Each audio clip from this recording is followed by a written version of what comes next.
Fala galera, bem-vindos a mais um vídeo aqui do meu canal. Sou o professor Alan, estarei apresentando para vocês mais um vídeo referente ao curso Python com Jupyter Notebook. Nesse vídeo aqui nós vamos estar apresentando mais algumas funções nativas e métodos com listas. Então, gente, o primeiro método que nós vamos tratar nessa aula aqui é o método remove. O que ele faz? Ele remove a primeira ocorrência de um elemento em uma lista. Caso não se tenha ocorrência, se retorna o erro, valor e erro, list.remove, x não está na lista, ou x not in list. Então, nesse caso aqui, a minha lista em questão é essa. Lista, ela vai receber os valores 1, menos 1, 2 e 1.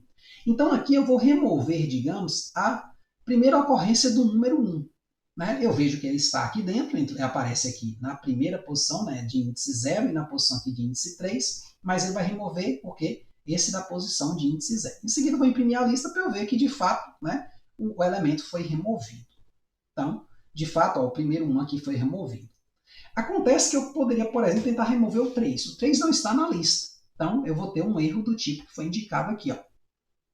Certo? Então, list.remove, x não está na lista. Então, deu um erro de tipo de valor. Ou seja, você jogou um valor inválido. Eu vou voltar aqui a célula ao normal para fazer uma consideração que é o seguinte. A função remove ela pode ser aplicada iteradamente. Ou seja, eu aplicando ela aqui, ela remove esse primeiro 1. Então, se eu aplicar ela novamente, como há um outro 1 aqui, para ser removido, quer dizer, nessa lista aqui, que é a lista atual agora, aí ele vai me retornar a lista agora sem esse outro 1 aqui. Então, aplicando, ficou só o menos 1 e o 2. Então, a gente tem que ter cuidado, porque se a gente for removendo demais, vai dar um erro. Normalmente, quando dá um erro, o código tende a parar. Claro que a gente vai tratar uma forma aí de exceção de erros, para que o nosso código não pare. Mais à frente, acho que tem algum videozinho que a gente vai falar disso. Outra função interessante, gente, é a função reverse. O que ela faz?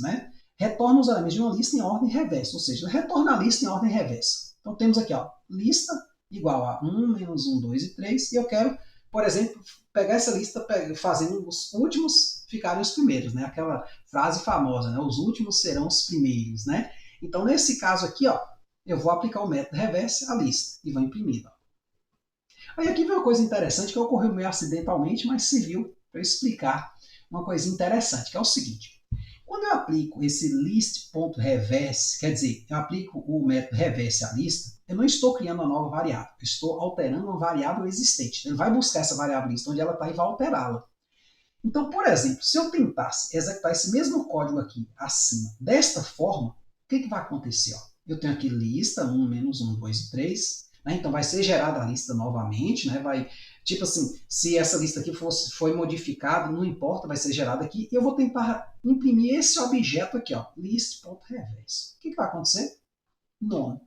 Porque este cara aqui, ele não tem status de uma variável que foi criada, ele simplesmente tem status de uma variável que foi modificada, mas não foi armazenada aqui. Tá certo? Então, nesse caso, ele vai procurar a variável lista e vai alterar lista. Então, se eu quiser, eu tenho que imprimir lista e não lista.remove. Certo? É muito importante esse tipo de coisa, que às vezes a gente acha que está imprimindo uma coisa e não está. Ou está imprimindo outra, ou está imprimindo nada aqui. Nesse caso, não. Nós temos também a função sort. O que a função sort faz? Ela reordena uma lista em ordem crescente. Então, lista 1, 1, menos 3, 2, 6 e 3. E lista 2, as palavras pato, rato e cobra, que são, como são palavras, a gente pode ordená-las em ordem alfabética. Então, aplicando aqui o método sort à lista 1 e lista 2, vamos imprimi-las. Então, o que eu percebo aqui, gente, quando eu imprimo a lista 1 e a lista 2? Eu percebo que elas foram modificadas. A lista 1 original não existe mais e a lista 2 original também não existe mais. Até botei uma observaçãozinha aqui, que algumas operações, quando a gente faz uma lista, a gente tipo assim, meio que mata a lista original. Por isso que é importante usar a função copy, que a gente viu em vídeos passados. Então, por exemplo, eu tenho aqui uma lista 3, que é formada pelos números 0, 1 e 2. Tenho aqui uma lista 4, que vai ser uma cópia, entre aspas, da lista 3. E aqui eu tenho que eu fiz uma atualização da lista 3, que é essa aqui, tá certo? Pegando o elemento de posição 0, que coincidentemente aqui foi o 0, e trocando por 3. E aí eu falo, não, se eu imprimir a lista 3 e a lista 4, provavelmente elas devem ser diferentes, porque eu só alterei a lista 3, a lista 4 não foi alterada, até porque a alteração foi feita depois. Só que isso não é verdade. né? É mais ou menos como funciona aqui. Quando eu pego lista 1.sort, essa lista 1 ela sumiu, a lista 1 original. Então só vai existir a lista sorteada, ó, né? Ou sorteada não, né? Colocada em ordem, né, crescente. Então, ó, perceba que eu imprimi a lista 3 e lista 4, mesmo essa operação sendo feita, né, abaixo da criação da lista 4, a gente esperaria, né, que a lista 4 permanecesse igual à lista de cima, né, a original. Isso não aconteceu, certo? Aí ele fala, onde foi parar a lista 3? Vou ter até uma perguntinha aqui. Então, isso ocorre da mesma forma com a sorte, né? Se eu pegar uma lista 5, dado por 1, menos 1 e 2, e sorteá-la ela e tentar guardar numa variável 6 essa lista sorteada, eu não vou ter êxito nisso, porque na verdade não foi criado aqui uma variável. Simplesmente esse método aqui, ele altera esse objeto e não armazena nada dentro desse. Então, se eu tentar imprimir a lista 5, beleza, a lista 5 vai ser a lista reordenada, a gente já viu aqui pelo de cima, né? E o que vai acontecer com a lista 6? None, porque este coisa aqui não cria um novo objeto, ele altera um objeto existente. Então, por que print lista 2 restou em none e não em lista ordenada? Exatamente com essa explicação aqui, tá certo? Note que ao se criar uma variável para se armazenar uma lista ou usar a função sort, as listas originais não estarão mais disponíveis. Nesse caso, é importante o quê? Se você quer manter a lista original, porque imagine você tem lá um conjunto de dados que eles têm um valor histórico, né? Pô, foram coletados naquele formato lá. Aí você quer o quê? Preservá-los, mesmo que você, para estudá-los, precise modificá-los, você preserva eles fazendo uma cópia ou até mesmo um arquivo separado, para não ter jeito de você mexer, né? Você copia, ó, tá aqui, guardadinho aqui, né? Faz várias cópias, guarda lá. E aí, claro, aí você pode alterá-lo conforme sua vontade, você tem uma cópia ali. Então, nesse sentido, você tem que tomar muito cuidado, você pode destruir os dados, né?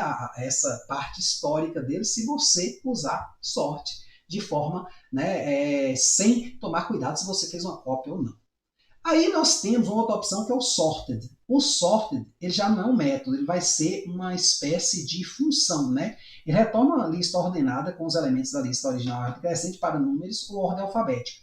Só que você vai ver uma coisa interessante, ó. Lista 1 é essa, e aqui a lista ordenada vai ser o sorted da lista 1. Então aqui não é um método, é uma função.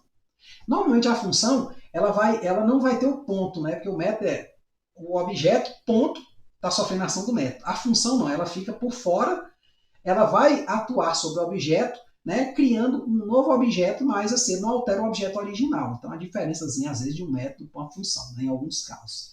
Então, nesse caso aqui, ó, eu tenho a lista 1, eu vou ter a lista 1 ordenada, e eu vou imprimir as duas aqui para eu ver se vai acontecer o mesmo que aconteceu aqui, ou seja, se as duas serão alteradas. Eu vou perceber que, para nossa sorte, a primeira permanece do jeito que está, e a segunda foi ordenada em ordem alfabética, ou seja, Alan, Breno, Lucas, Osmar e Ravi em ordem alfabética, certo? Então, se caso você queira, né, que uma lista sua seja ordenada, mas sem prejudicar a lista original, ao invés de usar o sort, você usa o sorted. Se não importar com a lista original, se ela ser modificada ou não, você pode usar o sort mesmo, certo? Que é a anterior. Então tem sort e sorted, certo?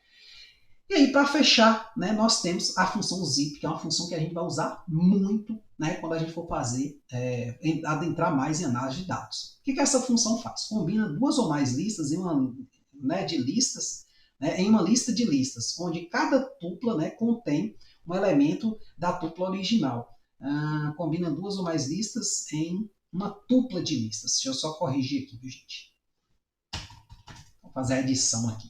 Beleza, então combina duas ou mais listas em uma tupla de lista, onde cada tupla contém um elemento da lista original. Então, por exemplo, eu tenho essas duas listas aqui. Lista 1 dada pela string A, B e C, e a lista 2 dada pelos 1, 2 e 3. Eu quero combinar elas em tuplas. O que são tuplas? São parecidos com listas, certo? Só que ao invés de usar chaves, você vai ter os parênteses. E tem diferenças, a gente vai estar vendo nos próximos vídeos, né?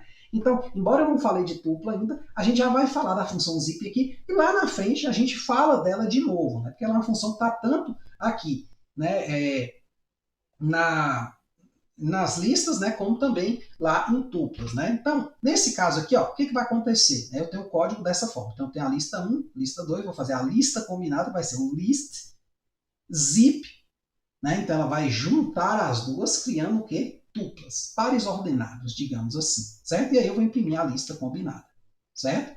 Perceba que se você criar uma célula aqui, imprimir a lista 1 e lista 2, ó, print lista 1 né, e print lista 2, ó,